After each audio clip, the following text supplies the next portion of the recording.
잘 아시겠습니다만 이제 우리나라는 특별한 자원도 없기 때문에 인적 자원이 우리 국가 성장에 이제 가장 큰 동력이 되었는데요. 이제 그러다 보니까 이제 60년, 70년대 우리나라가 경제 성장을 할 때 필요했던 그 인적 자원의 모습이 있었고요. 그때는 가장 중요한 덕목이 어떤 성실성이나 어떤 전문적인 지식 이런 게 아니었을까 싶고요. 그러나 이제 현재나 앞으로 미래 사회에 우리 한국 사람들 또 자라나는 인적 자원들이 갖춰야 될 모습은 이제 단순히 전문 지식만이 아니고 이제 창의적으로 또 독창적으로 생각할 수 있는 이런 사고력이 앞으로 우리 대한민국의 지속 성장을 이루는 큰 동력이 되지 않을까 이런 생각이 듭니다.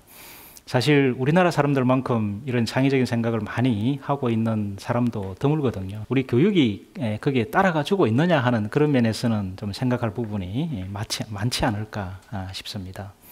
지금은 그 남들이 해놓은 것을 따라가는 그걸 패스트 팔로우라 그러죠, 그죠? 그런 사고 방식보다는 먼저 앞에서 움직이는 퍼스트 무버적인 이런 역할을 이제 하는 사람이 되어야 되고, 이제 그러니까 현대 그 익숙한 이런 생각에 안주하지 말고 좀 도전적인 어떤 역할이나 사고를 할 수 있는 이런 이제 힘을 갖춰야 되는데, 이제 그러기 위해 가지고는 사실 그렇죠, 그죠? 우리 사람을 보면 크게 한 3개 유형 정도를 생각해 볼 수 있는데, 한 유형은 안주형이거든요. 그냥 도전보다는 편안한 길을 가고 싶어하는 패스트 팔로워적인 이런 인물들이 있고, 또 어떤 경우는 또 두 번째는 그 이제 도전형인데 어떻게 보면 무모한 도전을 하는, 준비가 안 된 상태에서 생각만 마음만 앞서가지고 이제 그냥 낭떠러지를 이렇게 뛰어내리는 이런 형의 도전형이 있고, 세 번째는 이렇게 필요한 안전망을 갖추고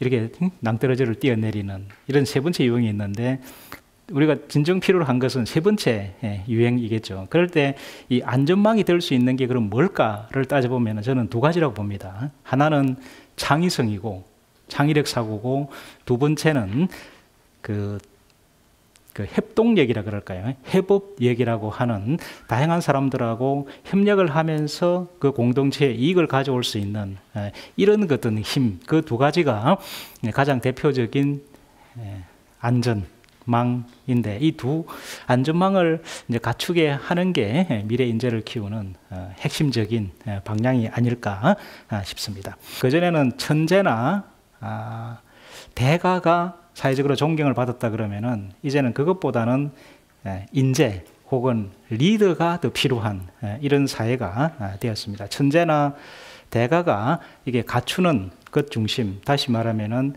능력을 초점화한 이런 인물이라 그러면은, 인재는 이제 갖추는 것이 아니라 능력이 아니라 역량을 필요한 이런 시대고요.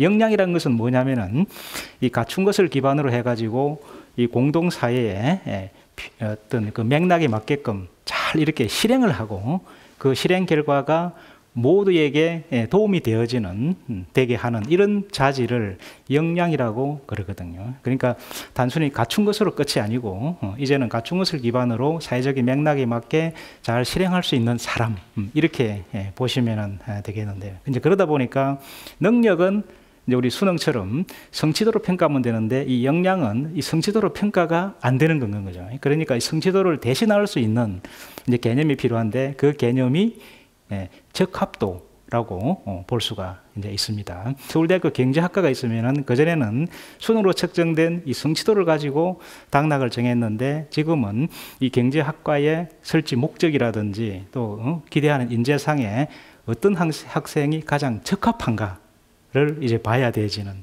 이런 거니까, 이게 평가하는 과정이 엄청 복잡해져 버린 건 거죠. 그러니까 수능 가지고 안 되고, 그래서 도입된 게 여러분들 잘 아시는 학생부 종합 전형이라고 보면 됩니다. 학생부 종합 전형은 이 성취도가 아니고 적합도를 보는 이런 전형이다라고 판단하시면 될 것 같고요.